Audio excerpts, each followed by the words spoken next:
کلی یه جمله معروف داره که میگه من مثل پروانه میرقصم و مثل یک زنبور نیش میزنم.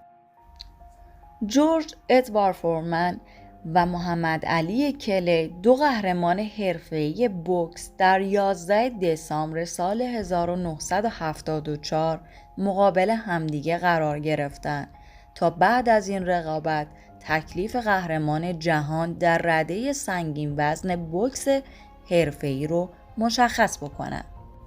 جورج فورمن قهرمان بوکس جهان در کارنامه خودش 76 برد و تنها 5 شکست در دوران حرفه‌ای خودش داشته.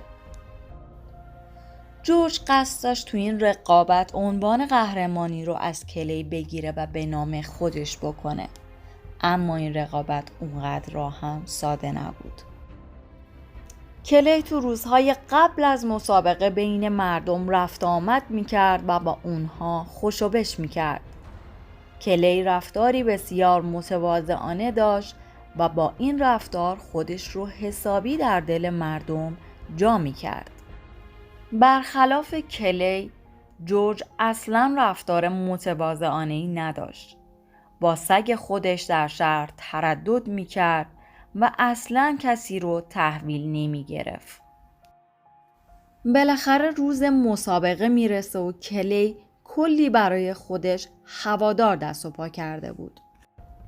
کلی در تمام طول مسابقه زیر حملات شدید جورج قرار داشت و این تنها مسابقه‌ای بود که کلی در تمام مدت گاردش بسته بود، چون اون به خوبی میدونست هر یه دونه مشت جورج میتونه یک گاو رو از پا در بیاره. کلی با اینکه تحت فشار زیاد حمله قرار داشت، اما همچنان برای جورج کری میخوند و هی بهش میگفت هی جورج، واقعا ناامیدم کردی، و با رقص پای عجیب غریب و معروفش حسابی اعصاب جورج رو به هم ریخته بود و در کمال ناباوری در راند پایانی کلی با یک مشت جورج رو از پا در آورد. اما چطور کلی مسابقه ای رو که در تمام مدت گاردش بسته بود رو برد؟ کلی تعریف میکنه، میگه وقتی دستای اون به دستم میخورد سرم گیج میرفت، پس فقط حواسم بود مشتش مستقیم به صورتم نخوره.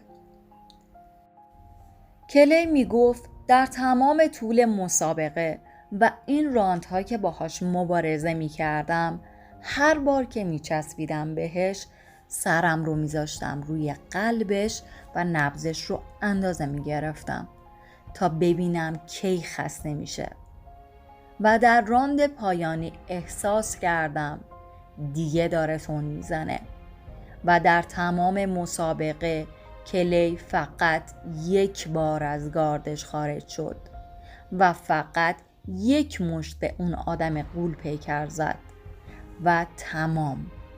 کلی مسابقه رو برد. پس صبور باش، دست از تلاش نکش، قهرمان آخر مسابقه مشخص میشه.